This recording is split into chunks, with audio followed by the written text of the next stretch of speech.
Janine Gutierrez Talambuhay. Si Janine Gutierrez ay isang kilalang aktres mula sa Pilipinas. Siya ay ipinanganak noong October 2, 1989 sa lungsod ng Quezon, Pilipinas.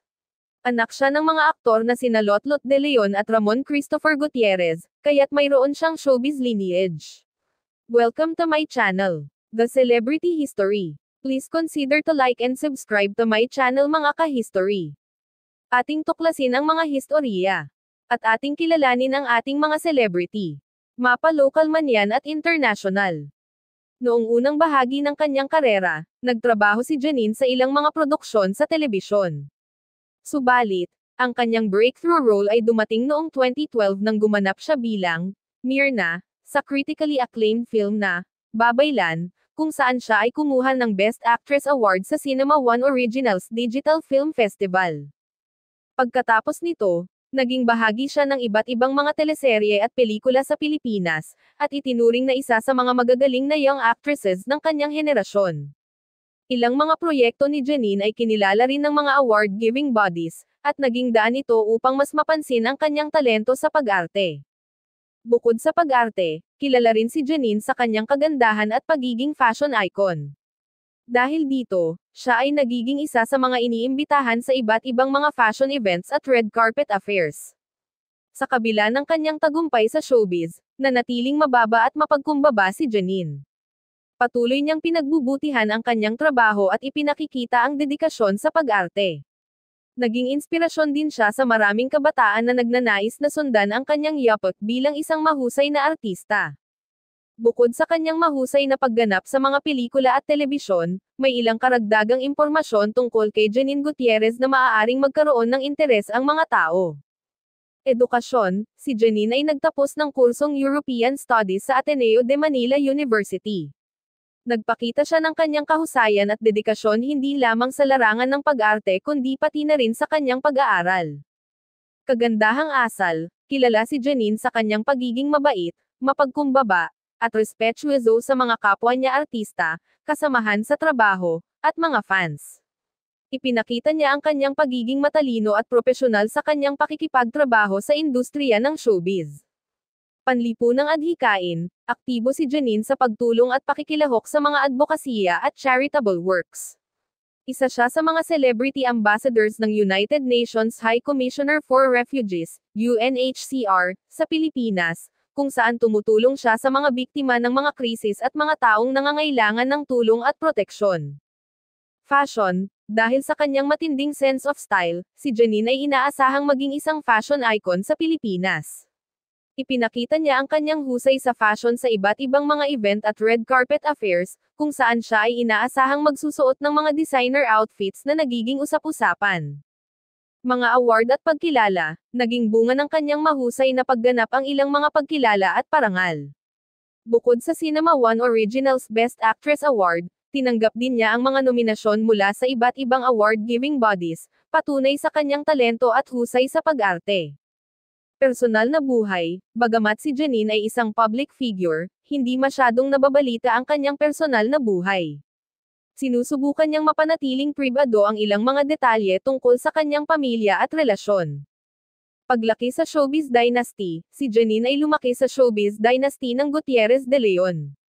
Ang kanyang lolo, na si Eddie Gutierrez, ay isa sa mga respetadong personalidad sa industriya ng showbiz, kasama na rin ang mga tiyahin niyang sina Rufa Gutierrez at Richard Gutierrez, na parehong mga kilalang artista.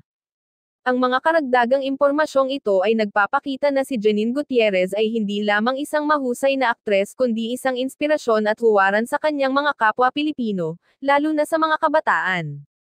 Telebisyon at pelikula, pagkatapos ng kanyang pagganap sa Babaylan, noong 2012, naging aktibo si Janine sa pag-arte sa telebisyon at pelikula.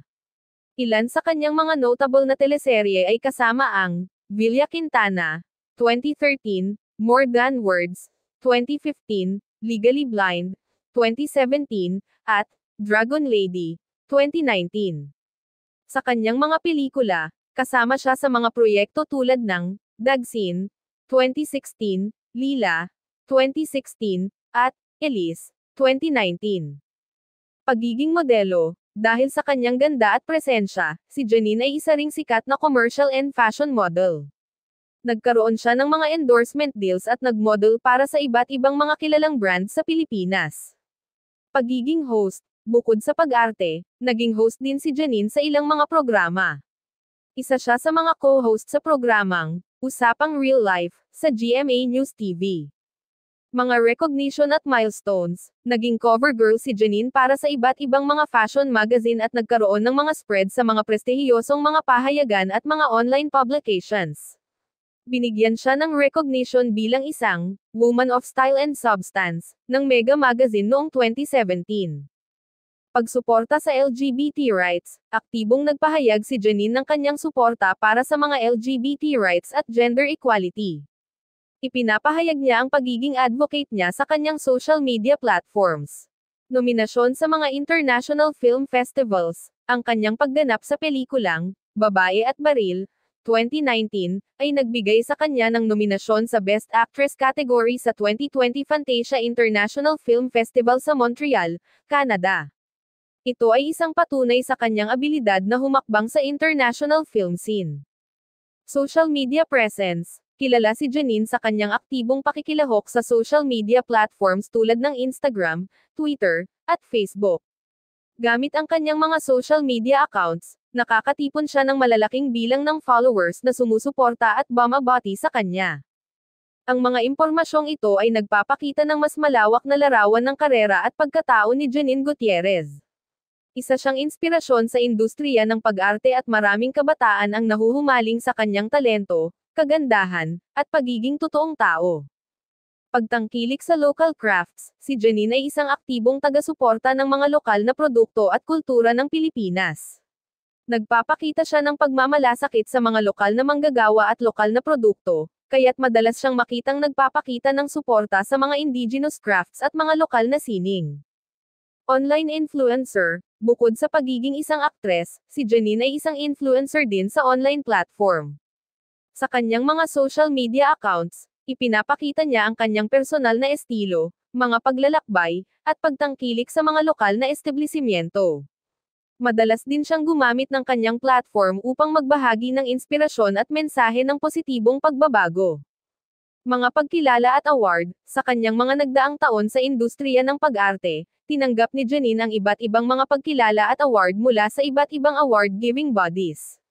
Ang ilan sa mga ito ay mga nominasyon at panalunan mula sa Star Awards for Movies, Gawad Urian Awards, at FAMAS Awards.